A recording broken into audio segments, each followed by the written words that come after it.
Hello guys, magandang gabi sa inyong lahat. Ito si Mike Palawan. Nakatuloy tayo sa pinaka-latest update ng bagyong si Ewenyar. Yan na po ang international name o sa local name Aghon.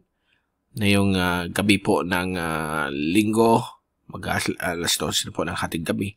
Okay? Late linggo ng gabi na po ito. At gusto kong ibalita sa inyo na isa na pong ganap na typhoon itong si Aghon. At ito po ay nag-rapidly intensify nung bumalik na siya sa karagatan, okay? Nung babalik na niya sa karagatan ay nag-rapid intensification siya sa may Lamon Bay at ngayon po ay paalis na po sa Pulilio Island. Dinaanan po itong Pulilio at dumaan napakalapit sa Cagbelete, okay? At sa Balesin, okay? Malapit din doon dumaan. At yung mga municipalities ng Southern and Central Quezon ay na-experience po nila itong kalakasan at hagupit ng bagyo dahil po ito po ay dumadaan sa lugar na kung saan ay medyo mainit, okay? Mainit ang surrounding seas at nagkaroon na po ng dual radial outflow yung upper environment nitong bagyong ito. Kumbaga, bago siya naglandfall, na-establish na siya ang kanyang circulation. Kasi bago po naglandfall, nearing severe tropical storm na po siya. Nagkaroon na siya ng parang eye feature sa microwave.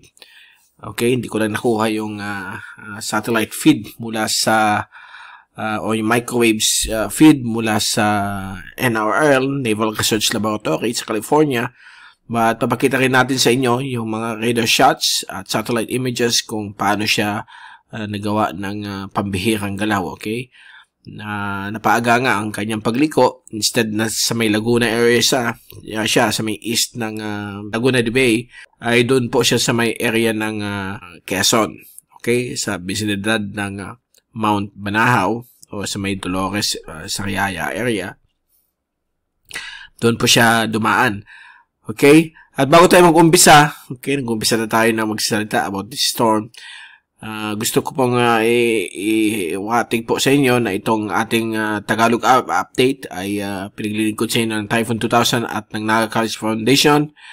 At gayon din po ang Aboitiz Power, Bank of the Philippine Islands Sustainable with You. Kung interested na bumisita sa BPI, click lang po yung link dito. At gayon din po ang Avenue Plaza Hotel, one of the finest hotels dito po sa Rion, Bicol. At dito po yan sa Naga City, okay? At ganoon din po ang lokal na gobyerno ng Naga City headed by Honorable Mayor Nelson Legacion at ang ating Honorable Congressman ng ikatlong distrito ng Camarines Sur, Congressman Gabby Bordado. Okay.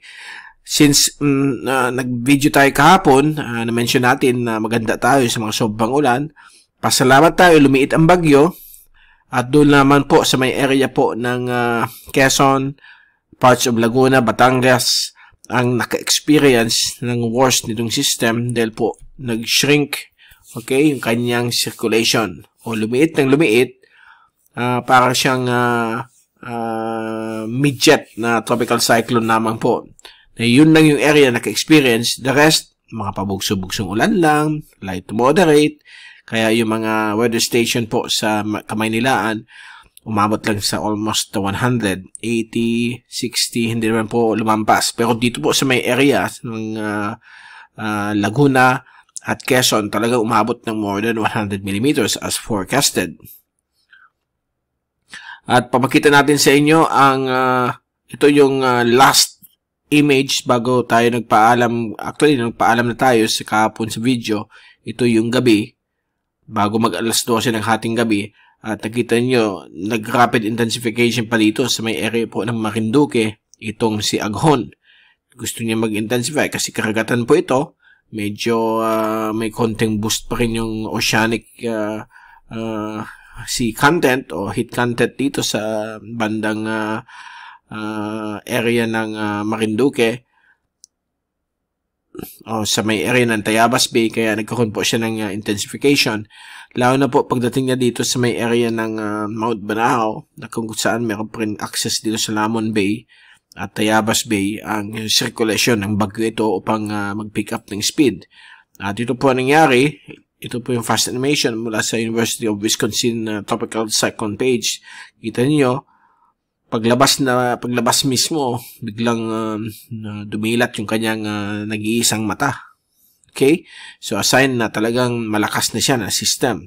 Kaya nagulat ang mga kababayan natin dito dahil from konting-konting ulan, konting hangin, ay lalong lumakas yung hangin habang nag-i-standby doon kasi nagkaroon po siya ng energy. Okay? Galing dito sa surrounding seas. Hindi masyado po ang mountainous areas dito, okay? Hindi masyado yan kasi marami ng bagyong dumaan dyan, si Milenio, etc. na pagdaan dyan, hindi umihina, lalo pang lumalakas. Ang usually nakakapahina ng bagyo ay itong area po ng Sierra Madre dito sa part na ito. Dyan po ang medyo matataas ang mountains. Pero dito, hindi masyado, putol-putol at medyo mababa pa ang mga mountain ranges. Kaya hindi masyado. Kita ninyo, kaya naka-intensify pa siya. Another clear view mula sa weathernerds.org, itong satellite loop. Pinakita lang kung saan siya dumaan. Dito po yan sa may area ng Pulilio. Kanina po yan between 6 to 8 p.m. Okay, hanggang 9 p.m. At ito yung historical radar shot ng Pag-asa. Pansinin ninyo, okay? Okay. So, umpisa tayo 9 p.m. Ayan na siya. Naglandfall po dito sa may Pagbilao, Lucena. Nag-stationary dito. Hindi naman stationary. Almost stationary. Okay. Pagalo natin yung animation. Kailangan natin igalaw ito konti. Sorry. Yan. Para makita niyo kung ano nangyari. Atras natin 9 p.m. So, yan po. Nandito siya sa may Marinduque. Okay, nagdaan po siya sa may coastal waters. Balik muna tayo dito. And then, popost natin. Ayun. Bandang 2 o'clock, papasok na po siya dito sa may Pagbilao. Okay, tingnan niyo ha. Tapos, alas 4, yan, naglandfall na siya. Doon na siya sa may area ng malapit sa Lukban. Pero nag-west-northwest pa rin siya ng konti. Ayan. Bandang alas 7, alas 8, nandun na po siya sa may Dolores, Quezon. Or, kasi gumalaw pa siya, balik pa northeast, ayan. Yan yung time na dumadaan na siya sa may Mount Banahaw na napakabagal. 3 hours siya dyan, sa area na yan. Nasa 7 to 8 kph ng kanyang paggalaw. Kaya makikita ninyo itong area ng, zoom natin konti. Santa Cruz, Nagcarlan, itong mga area na ito, kaya ito yung eye wall, okay? Yan yung area na yan, oh. Yan yung nagde-develop na eye wall. So, itong area na ito, yung maliit na area na yan, naka-experience ng high winds. Siguro lampas 100 kph. Kasi at that time, na dumadaan siya dyan, in-upgrade ka agad ng Joint Typhoon Warning Center as a severe tropical storm. Because kitang-kita po sa radar, microwave imagery ang pag-develop ng kanyang eye wall. Okay? A sign na nag-rapid intensification siya. Then, pagdating niya ng bandang alas 2 ng hapon, kumalaw na siya puntang Mauban, Quezon. Ayan na po. Pa-exit na siya. So, ito yung grabe, yung malakas na part ng system. Ito yung developing eye.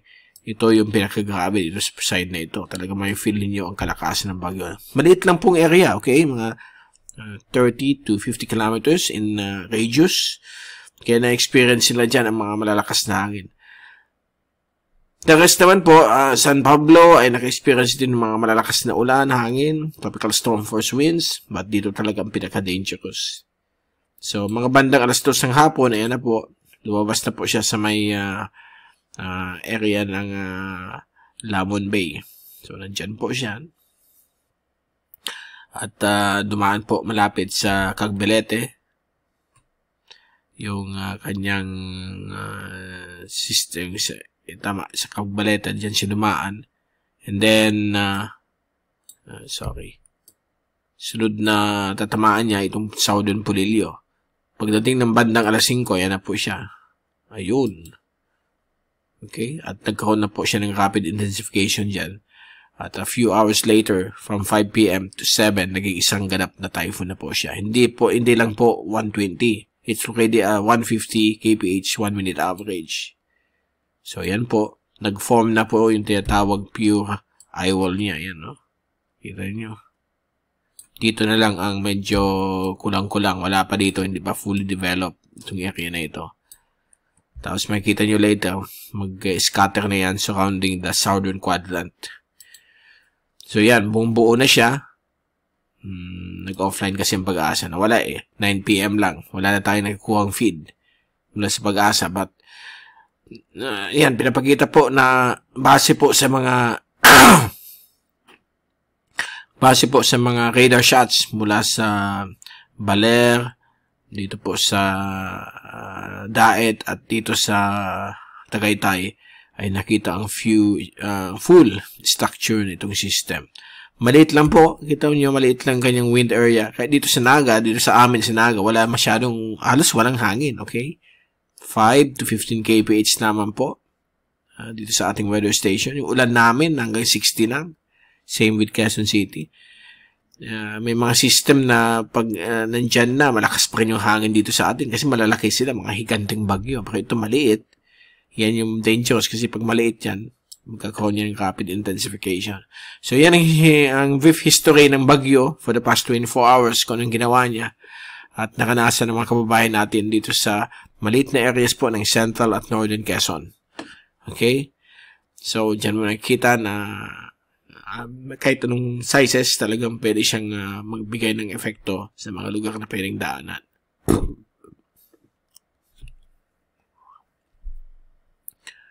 So, may mga reports din dyan, mga brownouts, everything. So,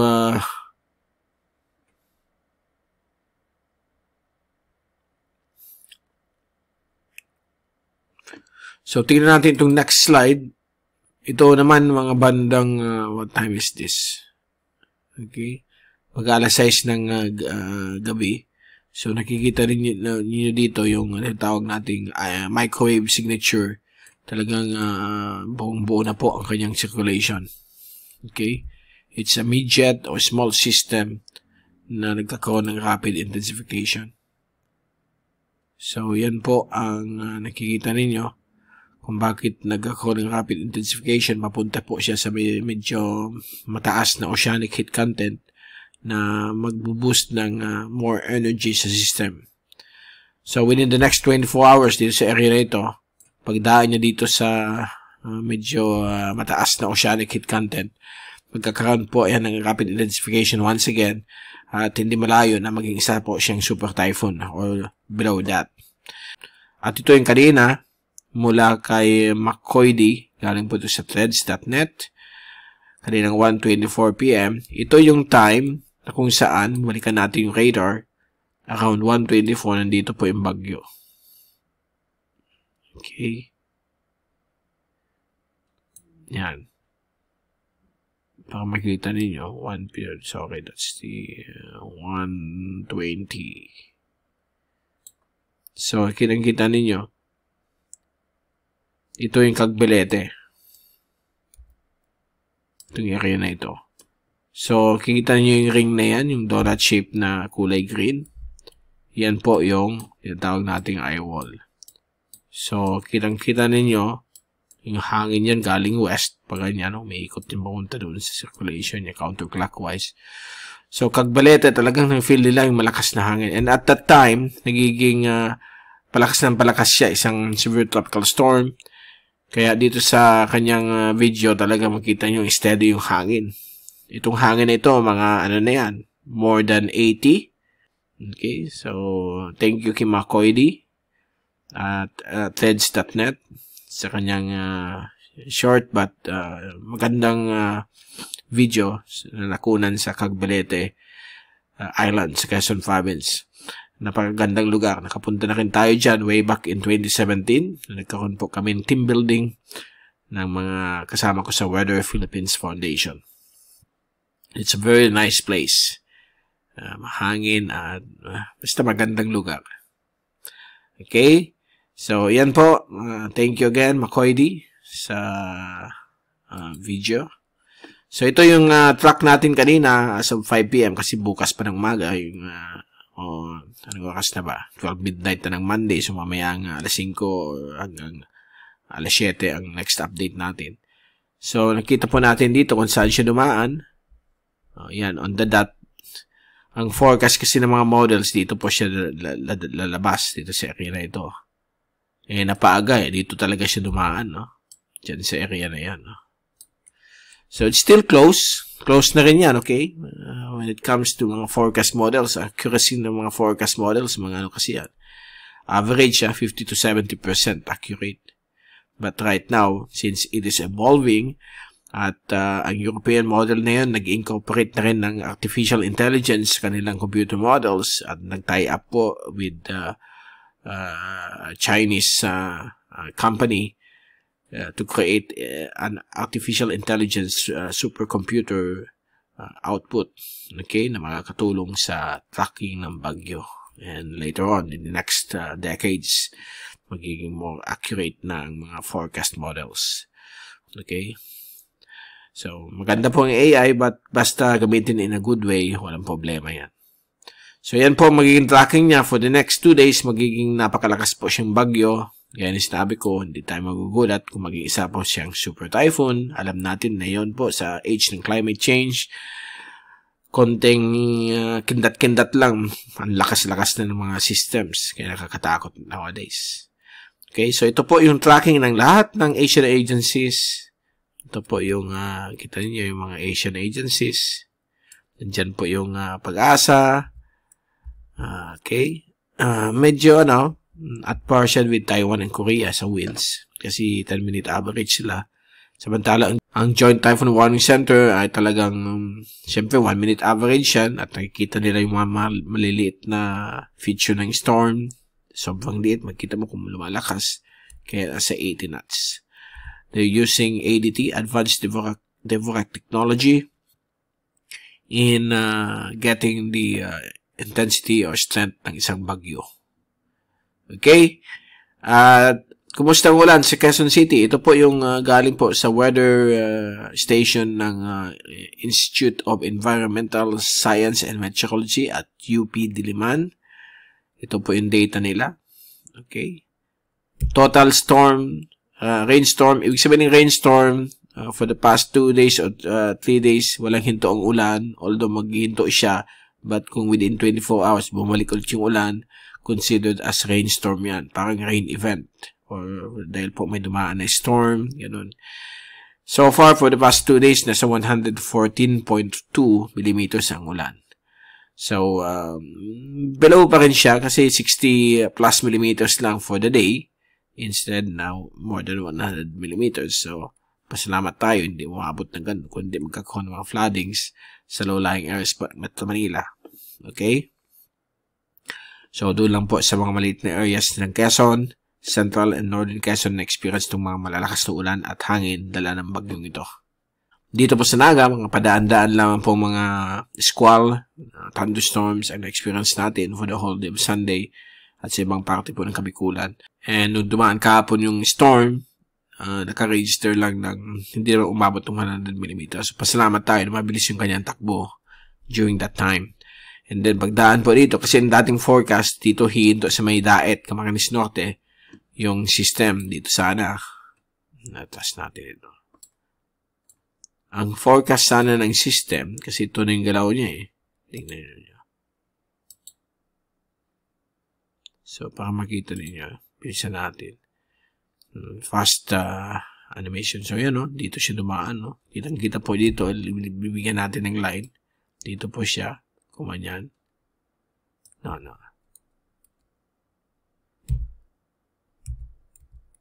So, dito siya dumaan. Kumanyan.